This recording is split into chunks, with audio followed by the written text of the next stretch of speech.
Hello and welcome to my YouTube channel English literature with G. आज का जो हमारा टॉपिक है वो है introduction of modern drama and its characteristics. सबसे पहले देखेंगे कि ड्रामा क्या होता है। Drama is a piece of literature that is written to be performed on the stage and is a form that goes back to the ancient Greeks and includes such writers as Shakespeare, Sophocles and Christopher Marlowe. यानी कि जब भी हम drama का जो word है वो read करते हैं तब हमारे जहन में यही एक चीज़ आती है कि जो चीज़ स्टेज पे परफॉर्म की जाए उसमें कैरेक्टर्स होंगे और हमें प्रेजेंट करके कुछ दिखाया जाएगा। उसके अलावा ये वर्ड रीड करते ही हमारे जहन में शेक्सपियर और क्रिस्टोफर मार्लो के जो इंपॉर्टेंट प्लेज हैं वो आ जाते हैं। अब अगर बात की जाए मॉडर्न ड्रामा की तो Henrik Ibsen is the father of modern drama, यानी कि इसकी फाउंडेशन यहीं से हो गई। और मॉडर्न ड्रामा क्या है, कब स्टार्ट हुआ था, इसके बारे में अब हम तफसील से बात करेंगे। अच्छा, लेट 19th सेंचुरी के अगेंस्ट जो भी ट्रेडिशनल एक राइटिंग स्टाइल था ड्रामा लिखने का, उसके अगेंस्ट एक इंटरनेशनल मूवमेंट हुई थी यूरोप एंड नॉर्थ अमेरिका में। जो ये मूवमेंट किस वजह से थी, ताकि जो ओल्ड ट्रेडिशंस हैं उन्हें छोड़ दिया जाए। 1880 और 1960 के बीच में यही कुछ तय पाया था कि जो ड्रामेटिक कन्वेंशंस हैं, ओल्ड ट्रेडिशंस हैं, उन्हें छोड़ दिया जाए और नए स्टाइल को अपनाया जाए। इस मूवमेंट में हिस्सा लेने वाले जो मेजर फिगर्स हैं वो उनमें George Bernard Shaw, Henrik Ibsen, Eugene O'Neill और एल्फ्रेड जेरी जो हैं ये लोग शामिल हैं। इन्होंने ही कहा था कि ओल्ड ट्रेडिशंस को छोड़ दिया जाए और नए स्टाइल जो हैं वो राइटिंग में इंट्रोड्यूस करवाए जाएँ। अब इस बैकग्राउंड के साथ हम लोग देख सकते हैं कि मॉडर्न ड्रामा की जो डेफिनेशन बनेगी वो क्या होगी। Modern drama is the western development of drama beginning in the late 19th century, ये हो गया। उसके बाद हम देखेंगे इसकी एग्जांपल्स। जो इसकी मेजर एग्जांपल्स हैं यानी कि जो मॉडर्न ड्रामा की हमें मिलती हैं उनमें जी.बी. शॉ का मेजर बारबरा, हेनरिक इब्सन का डॉल्स हाउस और यूजीन ओनील का long days journey into night जो है इनकी प्राइम इंपॉर्टेंस है। मॉडर्न ड्रामा की 4 टाइप्स हैं। एक है कॉमेडी, उसके अलावा ट्रैजिक कॉमेडी यानी कि ट्रेजेडी और कॉमेडी का मिक्सअप। उसके अलावा मेलोड्रामा, ये हमें मॉडर्न ड्रामा में देखने को मिलता है।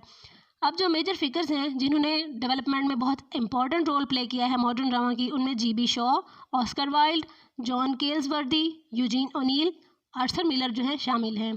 अब हम देखेंगे, अगर कंपेयर करें ट्रेडिशनल और मॉडर्न ड्रामा को तब हमें इनका एक वाज़ेह फ़र्क महसूस होगा कि ट्रेडिशनल ड्रामा जो था उसमें सुपरनेचुरल एलिमेंट्स और फेट का जो रोल था वो बहुत इंपॉर्टेंट था, जबकि मॉडर्न ड्रामा में है कि मॉडर्न ड्रामा जो है रियलिस्टिक है। किस तरह से कि ये जो सोशल इश्यूज़ और सोशल प्रॉब्लम से रिलेटेड होता है। इसमें रोल ऑफ फेट तो होता है लेकिन इतना ज़्यादा नहीं, सुपरनेचुरल एलिमेंट्स कोई नहीं पाया जाता। मॉडर्न ड्रामा उसके अलावा जो ट्रेडिशनल ड्रामा है उसकी लैंग्वेज जो है लॉफ्टी होती है, यानी कि हाई फाई लैंग्वेज यूज़ की जाती है, जबकि जो मॉडर्न ड्रामा है उसके कैरेक्टर्स हमें आम ज़ुबान बोलते नज़र आते हैं, यानी कि एवरीडे स्पीच जो हम इस्तेमाल करते हैं वो हमें बोलते हुए नज़र आते हैं।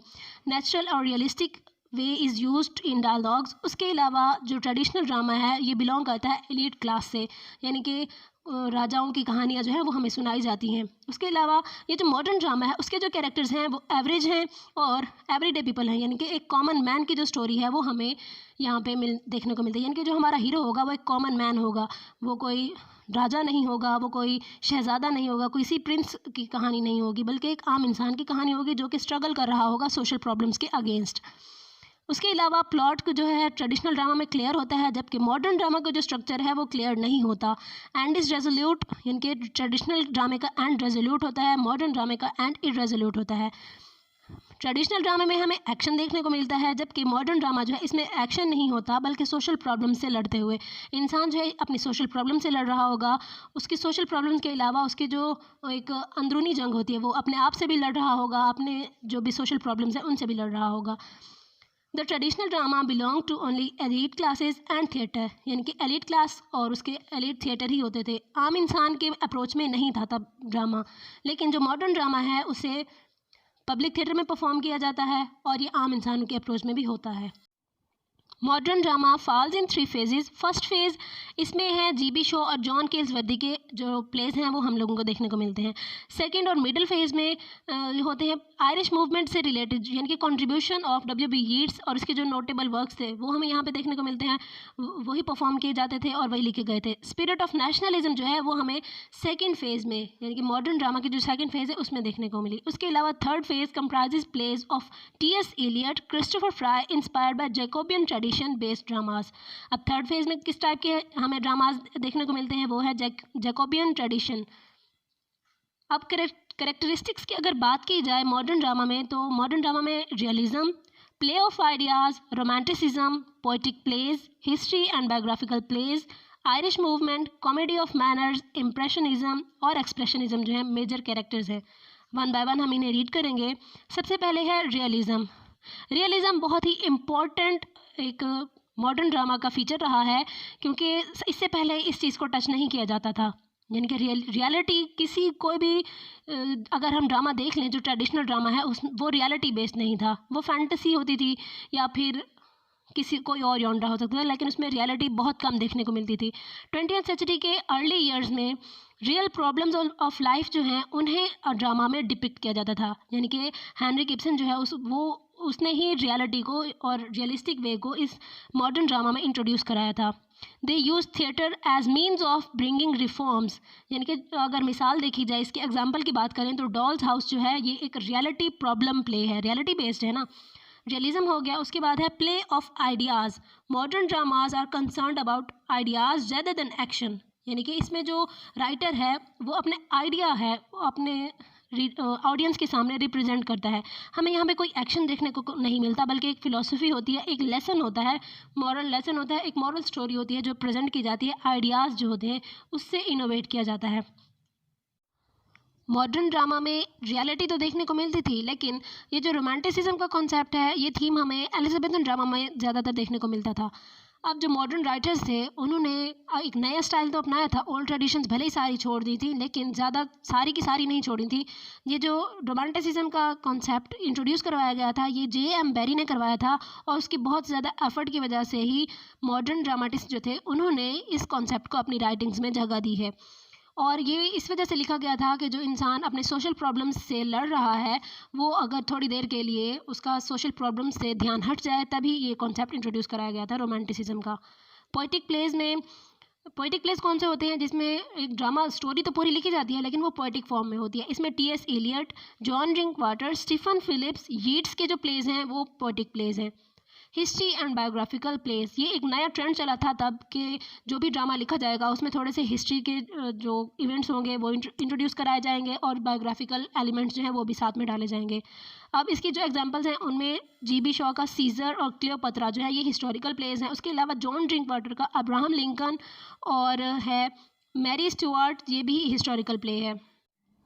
आयरिश मूवमेंट एक इम्पॉर्टेंट कैरेक्टरिस्टिक है मॉडर्न ड्रामा का। ये एक नया ट्रेंड था इंग्लिश मॉडर्न ड्रामा में, जो कि इंट्रोड्यूस कराया गया था आयरिश ड्रामाटिस्ट की वजह से। आयरिश ड्रामाटिस्ट जो थे उन्होंने ट्रांसलेट किया था अपने लिटरेचर को इंग्लिश लैंग्वेज में, और उसके अलावा जो भी रिप्रेजेंट किया जाता था जब ये जो कैरेक्टर्स थे, रियलिस्टिक कैरेक्टर्स, आयरिश पीपल के लिए एक इंस्पिरेशन थे, और एक उन्हें उम्मीद नज़र आई थी आयरिश मूवमेंट को जब इस अपने मॉडर्न ड्रामा में जगह दी गई थी। इसमें इंपॉर्टेंट फिगर्स जो है, यीट्स ने इस टाइप के ड्रामास लिखे थे, T.C. मरे जो है उन्होंने भी ऐसे ही ड्रामा लिखे थे, जिसमें जो कैरेक्टर है वो होप है ऑडियंस के लिए।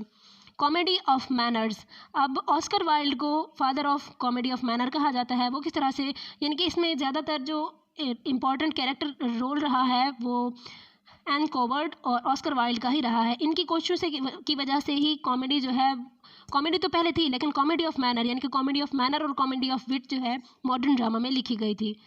अब यानी कि जो सेकेंड वर्ल्ड वॉर के बाद, क्योंकि एक तो वो टाइम पीरियड ऐसा रहा है कि छोटी सी खुशी जो थी इंसान के लिए बहुत मायने रखती थी, तो राइटर्स ने कोशिश की थी कि अब वो अपनी राइटिंग्स के थ्रू ही आवाम को जो उस टाइम, क्योंकि वो एक तो इतना ज़्यादा सफ़र कर चुके थे, तो थोड़ा सा उन्हें फ्रेश कर दिया जाए अपनी राइटिंग्स के थ्रू। इम्प्रेशनिज्म एक बहुत ही इंपॉर्टेंट मूवमेंट और मॉडर्न ड्रामा का एक बहुत ही इंपॉर्टेंट फीचर है। इस मूवमेंट में ये दिखाया गया था कि जो इवेंट्स होते हैं उनका इंसान के जहनों पर क्या असर होता है, और दूसरा जो राइटर है, जो आर्टिस्ट है और जो ड्रामाटिस्ट है, वो उसे किस तरह से एक्सप्रेस करता है। यानी कि अब जो इम्प्रेशनिज्म है, इसमें जो राइटर्स ने जो कुछ महसूस किया है, उसकी जो फीलिंग्स थी, और जो वो अपना जो है इम्प्रेशन अब अपने रीडर्स को और अपनी ऑडियंस को दिखाएगा अपने इस राइटिंग के थ्रू, जो भी उसका प्ले है जब परफॉर्म किया जाएगा, कि अगर एक स्पेसिफिक इवेंट जो गुजरा है उसके बारे में उस आर्टिस्ट की, उस ड्रामाटिस्ट की राय क्या है। अब जो इसमें इंपॉर्टेंट प्ले है वो W.B. यीट्स के हैं, जिन्होंने इसका पर्पस क्या था इम्प्रेशनिज्म का, to show reality with positive perspective. यानी कि वर्ल्ड वॉर ही गुजर चुकी थी, तब वर्ल्ड वॉर दोनों ही गुजर चुकी थी, तो उन्होंने एक अब जो भी ड्रामाटिस्ट थे उनका यही मोटिव रहा है कि क्या सोचते हैं वो इस बारे में और उनकी क्या राय है, तो उन्होंने अपने ड्रामास के थ्रू ही अपने ऑडियंस को ये सब कुछ दिखाया था। अब एक्सप्रेशनिज्म जो है ये भी एक मूवमेंट है जिसमें फीलिंग्स को और इमोशंस को एक्सप्रेस किया जाता है, ना कि चीज़ों को और इवेंट्स को। एक्सप्रेशनिज्म जो है ये भी बहुत ही इंपॉर्टेंट फीचर है मॉडर्न ड्रामा का। ये इसमें क्या है, ये रिएक्शन था, एक एक्सट्रीम रिएक्शन था नेचुरलिज्म के अगेंस्ट, यानी कि इंसान जो भी फील कर रहा है वो सरेआम उसके एक्सप्रेस कर दे। अब किसी के ऊपर कोई पाबंदी नहीं थी एक्सप्रेशनिज्म में। और मॉडर्न ड्रामा की सबसे बड़ी खासियत यही है कि यही चीज़ इसको किससे, रियलिटी से बहुत ही ज़्यादा रिलेट कर देती है। अगर कंक्लूड करें हम अपने टॉपिक को, तो मॉडर्न ड्रामा जो है हमें पता चलता है कि 20th सेंचुरी में ही डेवलप होना स्टार्ट हो गया था, यानी कि लेट 19th सेंचुरी में ही कोशिशें शुरू हो गई थी इसे डेवलप करने में, और 20th सेंचुरी स्टार्ट होते ही ये बिल्कुल ही डेवलप हो गया था। और ये जो है इसमें फोकस किंग्स और हीरोज़ के ऊपर नहीं होता, बल्कि आम इंसानों की आम जिंदगी और उनकी जो आम सी मुश्किलात होती हैं, सोसाइटी से किस तरह वो लड़ रहे होते हैं, अपने आप से किस तरह से जंगें लड़ रहे होते हैं, इस चीज़ को एग्जैजरेट किया जाता है। और यही है हमारा मेन टॉपिक होता है मॉडर्न ड्रामा में। आज का हमारा टॉपिक यहीं पर ख़त्म होता है। उम्मीद है आप लोगों को समझ आ गई होगी।